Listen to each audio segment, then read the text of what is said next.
미국이 태평양 전쟁에서 승리를 했지만 엄청난 인적 물적 피해를 입었고 일본의 야만적이고 잔인한 전쟁관에 대한 비난 여론이 높았습니다. 이러한 분위기 탓에 미국은 일본이 이웃 나라에 더 이상 위협적인 나라가 되지 않도록 만드는 것이 궁극적인 목표가 되었습니다. 이 목표를 국제법적으로 뒷받침하기 위해 제2차 세계대전 이후 간접 통치를 하고 있었던 미국은 국무부의 조직을 구성하여 평화조약을 검토하기 시작했습니다. 오늘은 1947년 미국 평화조약 초안과 독도에 대해 알아보도록 하겠습니다. 사람들 사이에 분쟁이 생기면 배상 책임 등을 정리하는 합의 문서를 작성하여 분쟁을 해결합니다. 이와 마찬가지로 국제사회에서 국가 간의 무력 분쟁이 종료되고 난 이후에 전승국과 패전국 사이의 평화의 회복, 영토 처리 및 배상 책임 등을 규정한 평화조약이라는 국제법적 효력을 가지는 법률 문서를 작성합니다. 이를 두고 미국 내에서 일본과 평화조약을 언제 체결하는 것이 좋은가에 대한 논쟁이 벌어졌습니다.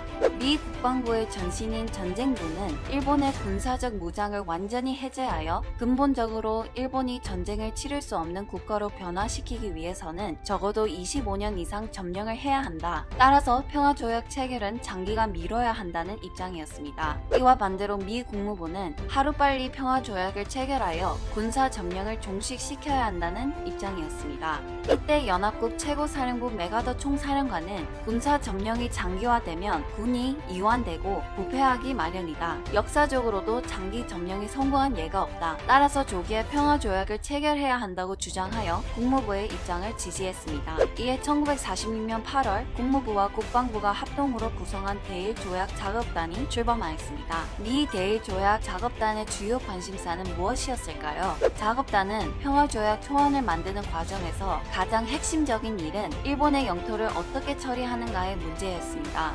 일본의 영토 범위 기본 지침은 1943년 연합국 카이로 선언과 1945년 포츠담 선언의 영토 관련 조항이 바탕이 되었습니다. 이에 따라 작업단은 1868년 일본 메이지 정부가 출범하여 1945년 태평양 전쟁에서 패전하기까지 일본이 폭력과 탐욕으로 광범위하게 취득한 일본의 지배 영역을 어디까지 인정할 것인가를 두고 초미의 관심사로 대두하였습니다. 이에 중국, 소련 등을 비롯해 한국이 민감한 반응을 보였습니다.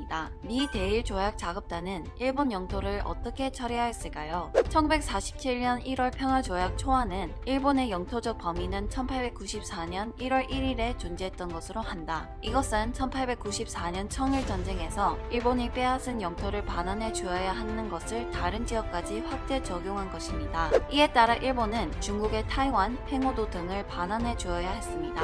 이어서 평화조약 초안은 한국의 영토에 대해 일본은 한국과 제주도, 거문도, 울릉도, 독도를 포함한 한국 근해의 모든 섬들에 대한 권리와 권한을 포기한다라고 규정하였습니다. 이것은 일본이 1894년 이후 폭력과 탐욕으로 탈취한 한반도와 독도를 반환해 주어야 할 영토라는 것을 문서로 명확하게 확인해 주는 것입니다.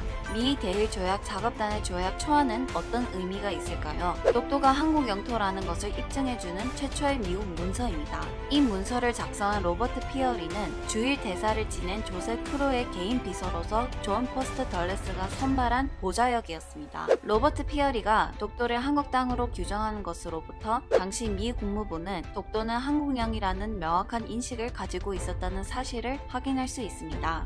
한편 1947년 3월 17일 메가더 총사령관은 국동위원회 등에서 일본과 평화조약을 조기에 체결하자고 제안을 했습니다. 그러나 소련과 중국 등이 강력하게 반발하여 미국의 대일평화조약 추진에 제동이 걸렸습니다. 그럼에도 불구하고 미 대일조약 작업단이 1949년 11월 2일까지 평화조약 체결을 위한 영토 초안을 계속해서 검토하고 수정을 하였지만 독도가 한국 땅이라는 인식에는 변함이 없었습니다. 시청해주셔서 감사합니다.